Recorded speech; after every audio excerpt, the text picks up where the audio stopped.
How's it going, everybody? It's Willie with Legacy Discoveries and my mother, Angelique. And today we actually went out and took a special guest out to Site Alpha. And what we ended up finding was pretty remarkable, to say the least, actually, because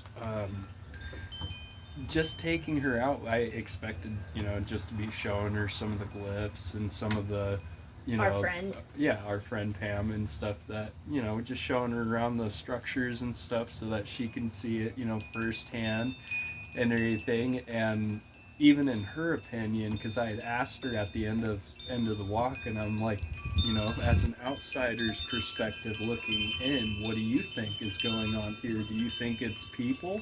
And she said, no, not to this degree. She was like, it doesn't make sense at all for people to be doing this.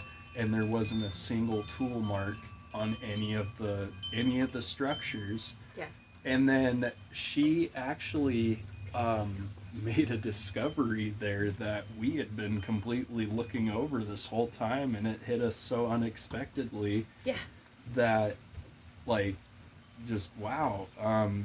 So we were walking over a bunch of ground squirrel holes, right? In a ground squirrel mound, there's multiple entrances and exits, right? So that they can get away from coyotes and, foxes and whatever else wants to chase them down in there and stuff.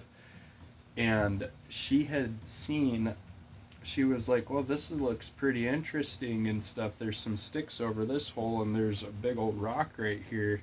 And the rock was freshly placed too, and Yeah. it was about this size and everything.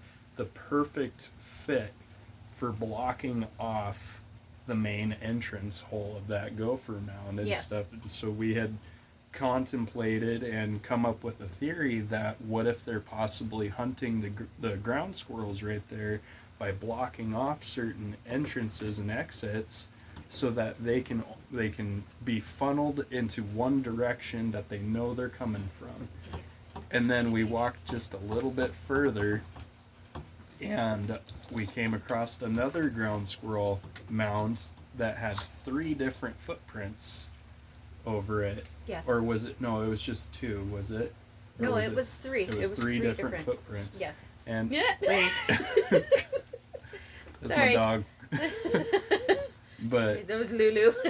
anyways, so 3 different footprints, all different sizes, but 2 of them looked the same as almost like a genetic thing, to where it would be, father son type thing. Mhm. Because the similarities of it were just phenomenal, because we've come across this track once before at Alpha, and you guys can see that on the previous videos in the Alpha playlist, that we found a footprint going up the side of the hill there, and it seemed to have what looked like a thumb Yeah. as the main toe, the main grip toe and stuff. And we didn't know what to make out of it at that time, because we've never seen a track like that. Yeah. And So then it's very unique. it's a very unique. very unique Not like any track. of the others that we found before. Now, how far away from the original one that you got when we took Jamie out to the water's edge and found that first track? How far away is the crow flies from where As the today? crow flies on a straight line, I would say probably about 200 yards. Okay, so really. But this not was very far. also, what was it, back in April that we went there? Yeah, because it was your birthday. Yeah, we went squatching on my birthday, and that's whenever we found that track. Yeah. So April 21st is whenever we found that track. And then today, what day is it? Is June 21st? June 20. Yep, 21st. Yeah, June 21st now. Okay, so it's been a couple of months.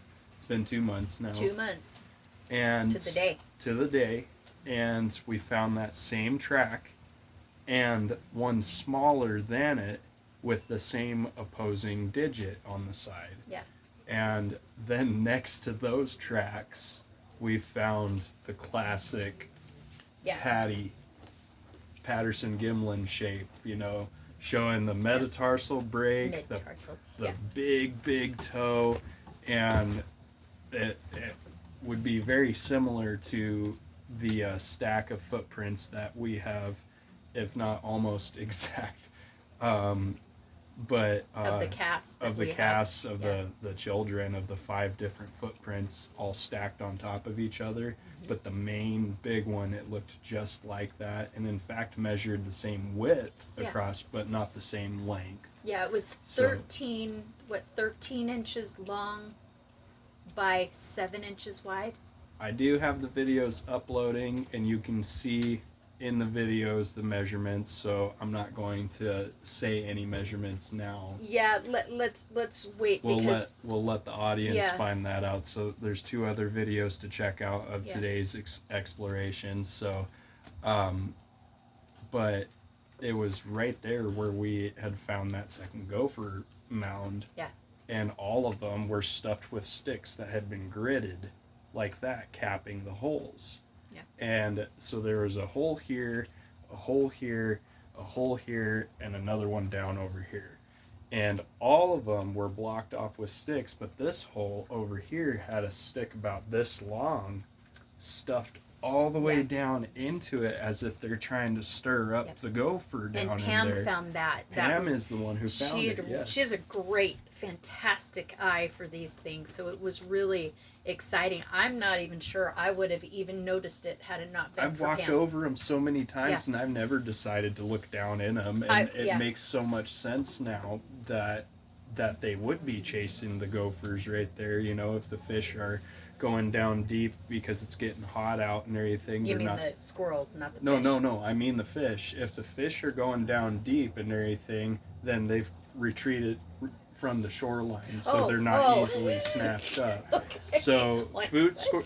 food sources vary Yeah. through times of the year Yeah. and everything, and the foliage, of course, and stuff. We're in the middle of bloom season, so strawberries are doing really good. Yep. So you have to imagine that the thimbleberries and the wild raspberries and They're the coming wild on. strawberries, they're all coming on. Mushrooms have been on this whole time now. We got a good amount of rain coming through this weekend that's going to make a lot more things bloom. We found some Oregon And- grape today that Yeah. it's green, but it's coming on. It's starting to turn purple, and Yeah, certain we found I think certain one berries. berry that was starting to turn purple. Yeah. So they're coming on. They're going to be pretty soon.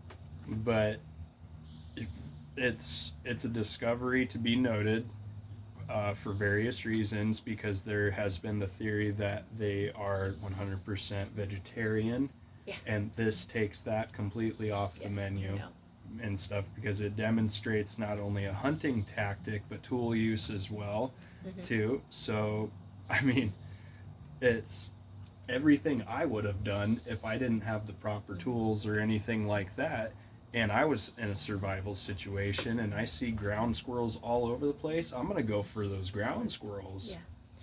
There is one thing that I wanted to bring up really quick that we noticed, and I was telling Pam about this. When you notice a rock that's laying out on the forest floor and it's not embedded in the dirt, pick it up and look underneath it, because these rocks had duft underneath them. So not just duft, but Link. come here, Linky. Link. Come on, baby. Move. Come on, honey. Move. Not just Come here. Come here. it's okay, baby. Come here, baby. They had Come here. Oh, you big sausage. underneath it you'll find twigs, and you'll find forest duff. You'll find all kinds of vegetation that has to grow with oxygen and light. And when the rock is put on top of it, then you know that that rock was placed there. It didn't just come up because of erosion of soil around it. If it does, you can pull that rock up and it's just going to be a hole of bare dirt in the ground. What we were finding on all the rocks were that there was duft underneath them, and twigs and sticks and even pine cones. So at first there was a larger rock and then a smaller rock, and we took one and we tapped it, and I did it twice. And what did we get? We got two answers from a crow. It was a crow. Like I'd go knock knock, and then you'd hear the crow. Yeah, the crow would respond twice. It was like, and that's Pam, an interesting thing. yeah, Pam and I were both listening to it. And I'm like, she goes, try it again. So I went bang bang, and we heard, yeah, and so that was kind of cool. But then, as we were going around picking up these rocks to see if they had twigs and vegetation underneath them, that's when Pam goes, oh look, this rock is right next to a gopher hole. There's twigs and stuff underneath it, and then you picked it up and it fit like a puzzle piece Like right a into door. the opening of that gopher hole. I'm gonna post the pictures of that on Facebook, on the Legacy Discoveries Facebook page, so make sure you look at those, and we'll show you how our day went today. Another thing that we found. Yeah, so I don't know. It was one of those things that I guess is like more in tune with your intellect, I guess, because I felt like there was just more to be seen, and it was just a really heavy brush area, all domed out and everything, with all these game trails going through it and stuff. And I'm like, there's something in there. Like, I gotta check it out. I gotta at least go in there and see what's up, because this looks peculiar to me.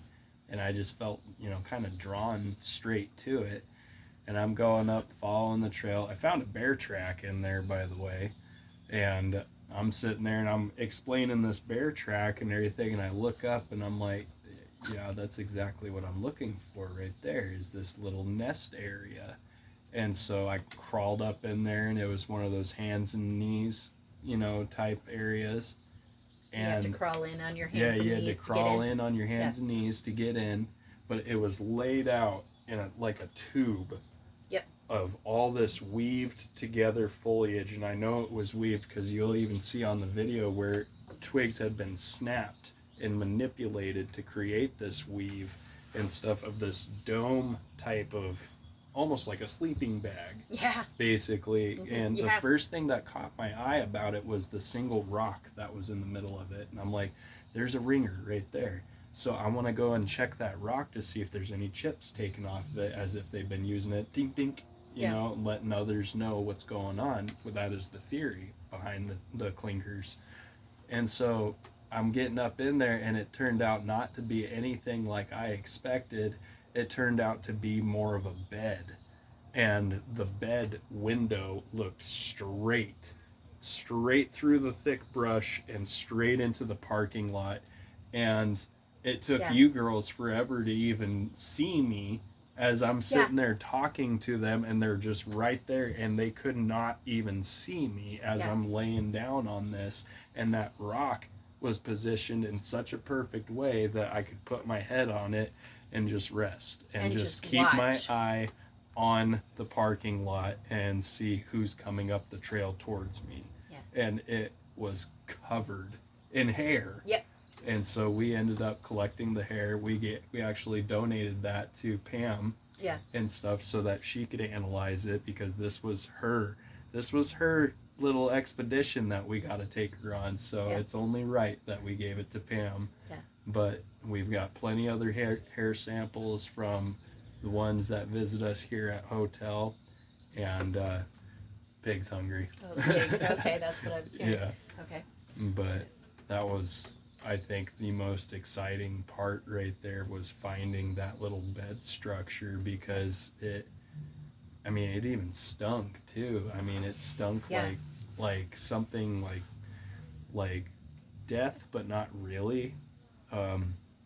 It wasn't trashy, it was musky, and just this heavy odor. It wasn't even the body odor that I'm used to smelling. It was more of a rot.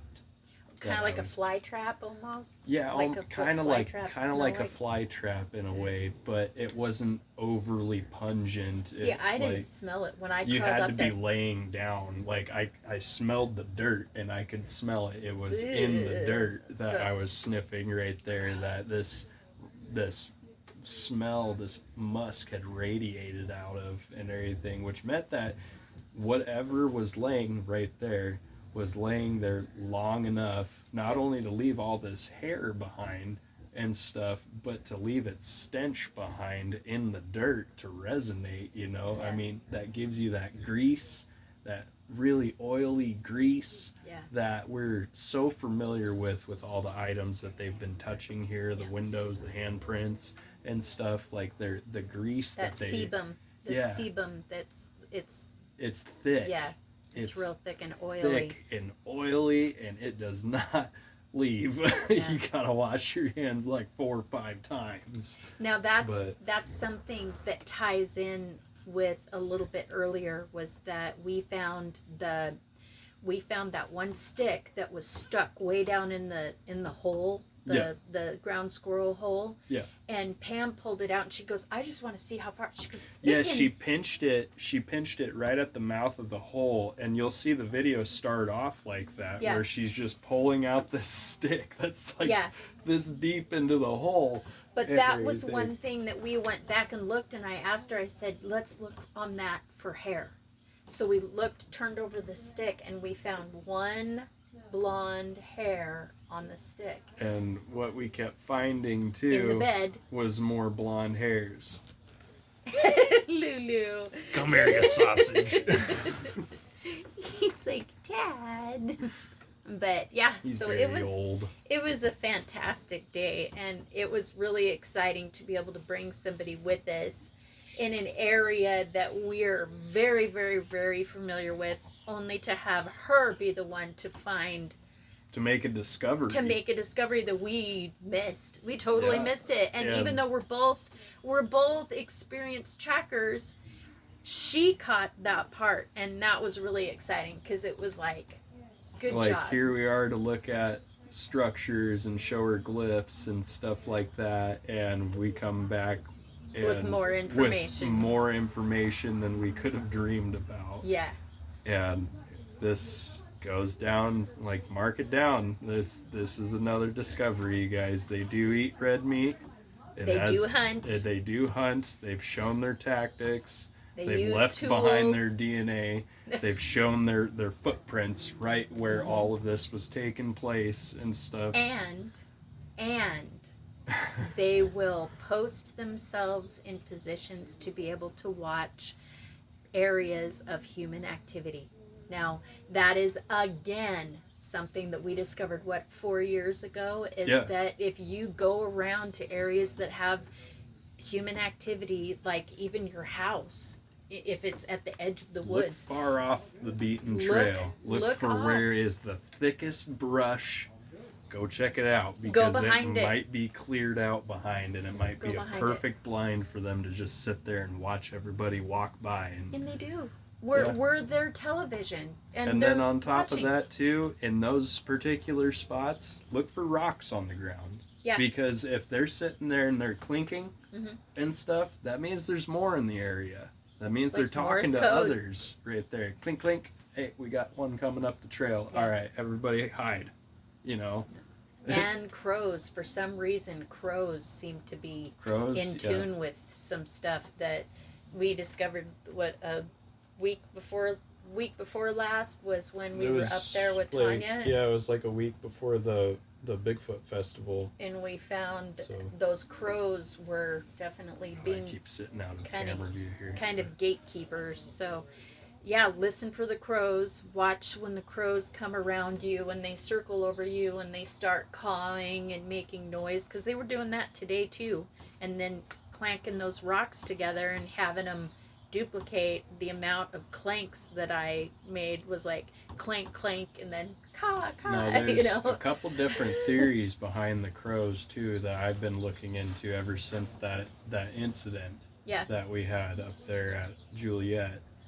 And what I found was very, very interesting and stuff, that perhaps maybe it's not them shape-shifting, but they have employed the crows. Oh yeah. To Yeah. where they've trained the crows, because you can train crows, and in fact it is illegal to do so because people have trained them to mug people, and And- they're very good at it. And they're one of the most intelligent birds on No, the they planet. are the They are. most intelligent bird on yeah. the planet. They will Yes. literally mimic voices, so that's another thing too. You know, Well, we up have in Alaska, that one was mimicking the telephone. the telephone, because this lady had her groceries in the back of a truck, and the crows started realizing that when her telephone would ring, she would drop everything and run to go answer her phone. So they started making the sound of her telephone, And she'd drop her and groceries. she'd drop her groceries, run Came in, they'd back come out. back, and they'd have eaten her groceries or flown off with them. Well, that happened like 3 or 4 times, and then one time she happened to come out, hear the telephone ring, and noticed that it was coming from the top of the telephone pole overlooking her yard, and there was a There crow up there right going there. ring, ring. Oh, man. So they're very, very, very smart. Very So- smart. Illegal to shoot too. Yeah. And they're actually really, really cool. If you And pay they're- attention, they will they're- alert you. They're self-aware birds. They're very self-aware Yep. and very, very intelligent. But so that's where I was more. Oh, he's a neighbor. Okay. But that's where actually I came across that, and I'm like, what if they're training the birds? I mean, Very well. I can would. you imagine? Yeah, it'd be like, oh, I need some sort of, alarm to let me know that there are people approaching and stuff. So I'm gonna train my bird here to go and caw a bunch of times, a specific number of caws the second that somebody walks up. Yep. Caw, caw. Well, all right. We had a fantastic time. Do you want to cut it off here? Yep. Okay. Thank you guys for watching. God bless. God bless. Stay squatchy.